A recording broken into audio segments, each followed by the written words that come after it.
Hello. आता आपण बघूया विण दोघांतली ही तुटेनाचा एपिसोड घेऊ. आत्तापर्यंतच्या भागात आपण बघितलं आहे की समर आणि स्वानंदीमध्ये आता मैत्री फुलायला लागली आहे. आजच्या भागात आपल्याला असं बघायला भेटते की स्वानंदीचा वाढदिवस असतो. स्वानंदी मस्तपैकी छान तयार झाली असते आणि त्यावर समर तिला कॉम्प्लिमेंटही देतो. तर आजच्या भागात आपल्याला बघायला भेटते की समरने तिला कॉम्प्लिमेंट दिल्यावर स्वानंदी समरला कॉम्प्लिमेंट देतच नाही. तेव्हा समर आरशासमोर जाऊन स्ट्रेचिंग करत असतो. तेव्हा स्वानंदी बोलते, अरे बापरे, परत पाठ दुखायला लागली. म्हणजे परत तुम्हाला किती वेळा सांगते की अहो व्यायाम करत जा. बरं मॅट कुठे? झटकन चला, मी तुम्हाला काहीतरी गोष्टींची 5 मिनटाची स्ट्रेचिंग शिकवते. तेव्हा समर बोलतो की जरा डोक्याला स्ट्रेच द्या ना जरा. अहो मी कसा दिसतोय सांगा, तुम्हीही मला कॉम्प्लिमेंट देऊ शकतायत आणि पटकन सांगा, अगदी खरं खरं ते सांगा, कारण की असेही मला हे झगमग कपडे घालायला आवडत नाही आहे. तेव्हा स्वानंदी बोलते की छान दिसत आहेत. तेव्हा समर बोलतो की मग एवढं आश्चर्यमध्ये सांगण्याची काय गरज आहे? तेव्हा स्वानंदी बोलते की नाही नाही, मला आश्चर्य त्या गोष्टीचं नाही वाटलं आहे. तेव्हा समर बोलतो की का छान नाही दिसत आहे का? तेव्हा स्वानंदी बोलते की हो, तसं नाही आहे की तुम्ही मला विचारलं याचं आश्चर्य मला वाटतं आहे. तेव्हा समर बोलतो की अच्छा. तेव्हा स्वानंदी बोलते की ओके. तेव्हा समर बोलतो ओके. तेव्हा स्वानंदी बोलते हे बघा माझं आवरून झालं आहे, मी जाते. तेव्हा समर बोलतो की माझंही आवरून झालं आहे, मीही येतो तुमच्याबरोबरच. तेव्हा स्वानंदी जायला लागते आणि समरच्या घड्याळामध्ये तिच्या साडीचा पदर अडकतो आणि समर आणि स्वानंदी अल्लात तो पदर काढतात. तेव्हा समर तिला हाताने खोलणं होतो की जाऊयात म्हणून आणि ते दोघं खाली येतात हॉलमध्ये. इकडे आजीने आनंदवर एक जबाबदारी दिली असते. त्यांच्या पारंपरिक दागिने हे त्यांच्या सोनाराकडे पॉलिश करायला दिले असतात. तेव्हा ते कोण जाईल म्हणून आजी विचारत असते. तेव्हा आनंद जबाबदारी घेतो की आजी तुम्ही काळजी नका करू, तुम्ही तुमचा प्रोग्राम व्यवस्थित साजरा करा, ते दागिने मी घेऊन येईल म्हणून. तेव्हा आजी आनंदवर ही जबाबदारी सोपवणार हेच अंशुमन ऐकतो. तेव्हा अंशुमन मल्लिकाला आणि अर्पिताला त्याची आयडिया सांगतो की डोकं वापरा जरा, की आता हे दागिने आनंद घेऊन जाणार आहे. आनंदला किती पैशांचे आणि हे दागिने जास्तीत जास्त 25-30 लाखापर्यंतचे दागिने असणार आहेत. तेव्हा आनंद मल्लिकाला त्यांना सांगत असतो की एक तर आनंदला पैशांची नीड होती असं मल्लिका आणि समरच्या मनात भरवलंही होतं. समरने आनंदला पैसेही दिले होते, पण आनंदने स्वाभिमानापोटी ते पैसे परत केले. पण आता अंशुमन त्याचाच फायदा उचलून आता बघूयात तो काय करतोय. आता आनंद सोनाराकडे जातो आणि सांगतो की मला नलिनी राजवाड्यांनी पाठवलं करून की तुमच्याकडे दागिने पॉलिश करायला दिले होते. तेव्हा सोनार त्यांना विचारतो की तुमचं नाव काय आहे आणि ते दागिने त्यांना तिथे घेऊन येतात. तेव्हा सोनार आनंदसमोरच आजींना कॉल करतो आणि बोलतो की नलिनी देशमुख तुम्ही नलिनी राजवाडे तुम्ही कोणाला तरी दागिने घेण्यासाठी पाठवलं होतं का? तेव्हा आजी बोलतात की हो, आमचा आनंद पोचला का? अगदी विश्वासातला माणूस आहे, तुम्ही काही काळजी करू नका, तुम्ही त्याच्याकडे दागिने द्या म्हणून. फोन ठेवल्यावर सोनार बोलतो की पेमेंट झालेलं आहे, तुम्ही तुमच्या दागिन्यांची लिस्ट चेक करून घ्या आणि घेऊन जावा दागिने. आनंद दागिने व्यवस्थित चेक करून घेतो आणि दागिने घेऊन सोनाराच्या दुकानातून निघतो. इकडे स्वानंदी आणि समर तयार होऊन येतात. तेव्हा स्वानंदी आजीला सांगत असते की आजी कशी दिसते मी, तुम्ही दिलेली साडी नेसली मी म्हणून. तेव्हा आजी तिला सांगत असते की खूप सुंदर दिसते तू. तेव्हा स्वानंदी बोलते की आजी हे केस बांधून घेऊ का, चांगले दिसत आहेत ना? तेव्हा आजी बोलते की का, समर नाही बोलला तुला? तेव्हा स्वानंदी बोलते राजवाडे नाही. तेव्हा आजी बोलते की अगं छान दिसते, राहू दे, नाकी डोळे तर तू छानच आहे, पण तू खूप सुंदर दिसते. तेव्हा आजी तिला नजर टीका लावते. तेव्हा समर बघतो आणि बोलतो की आजी मी पण तयार होऊन आलो आहे. तेव्हा आजी बोलते की हां मग. तेव्हा समर बोलतो की माझाही नजरदोष काढू शकतेस तू. तेव्हा आजी बोलते की पहिले मला माझ्या नातसुनेचं कौतुक करून घेऊ दे. तेव्हा समर बोलतो की मी पण बघ मी पण चांगलाच दिसतो आहे.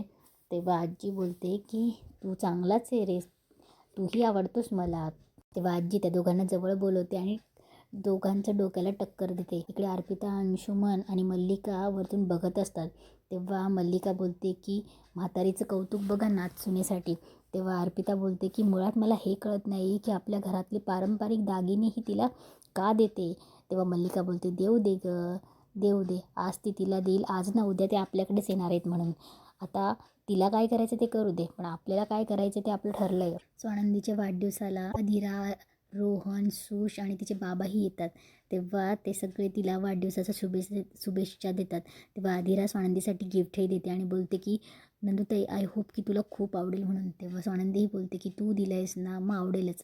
तेव्हा समरही बोलतो की दोघं खुश दिसत आहेत आदिला आणि रोहनला बघून. तेव्हा स्वानंदीचे बाबाही बोलतात की जावई बापू आदिरा घरी आली ना तर आमच्या चेहऱ्यावरचं हसूच आलं. हे सगळं कौतुक त्यांचं चालू असतं. मंदाकिनीला तो वरतून ती बघत असते, मल्लिका वरतून बघत असते, तिला राग येत असतो. तेवढ्यात स्वानंदी तिच्या बाबांचा आशीर्वाद घेते आणि विचारते की आई नाही आली. तेव्हा ते काही बोलणारच, तेवढ्यात मंदाकिनी येते आणि बोलते की आजींनी बोलवलं म्हणून. तेव्हा ती स्वानंदीला वाढदिवसाच्या शुभेच्छा देते आणि बोलते की सुखी राहा. तेव्हा आजी बोलते की स्वानंदी पाहुणे यायला लागले.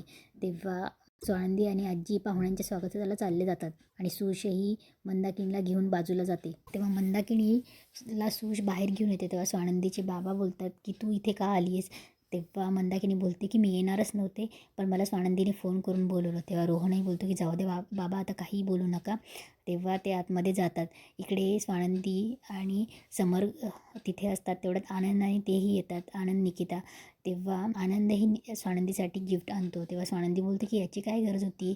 तेव्हा निकिता सांगते की हे बघ, तू इन्व्हायरमेंटची स्टुडंट आहे ना, तर वाईल्ड लाईफवरचं खूप मस्त बुक आणलं आहे. तेव्हा आनंद बोलतो की सरप्राईज होतं ते, पण हिने फोडून टाकलं.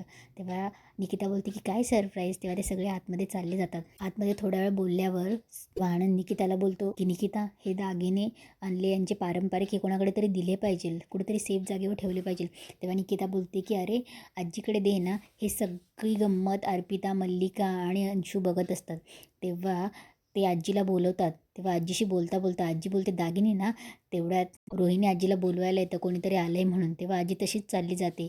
तेव्हा आनंद आजीला आवाज येतो. तेव्हा निकिता बोलते काय प्रॉब्लेम आहे, तू कुठे पळून जाणार आहेस का, ठेव ना तुझ्याजवळ ते दागिने, एवढा काय आळशी आहेस तू. तेव्हा मल्लिका स्वानंदीने आजीला चकवून पटकन आनंद आणि निकिताच्या तिथे जाते. तेव्हा ती आनंद आणि निकिताशी बोलत असते की बघा ना, आज घरात प्रोग्राम आहे आणि स्टाफही नाही आहे, तुम्ही माझं एक काम कराल का. तेव्हा निकिता आणि आनंद एकमेकांकडे बघतात. तेव्हा मल्लिका बोलते की नाही, तुम्ही घरातलेच आणि शिवाय तुम्ही कोणालाही ओळखतात, म्हणून थोडं मॅनेज करणार का, कोण येतं आहे कोण नाही बघणार का. तेव्हा निकिता बोलते की हो ठीक आहे, आमचंच घर आहे. तेव्हा ती बोलते की बघतो आम्ही. तेव्हा मल्लिका जायला लागते. पुन्हा बोलते हे दागिने आहेत ना.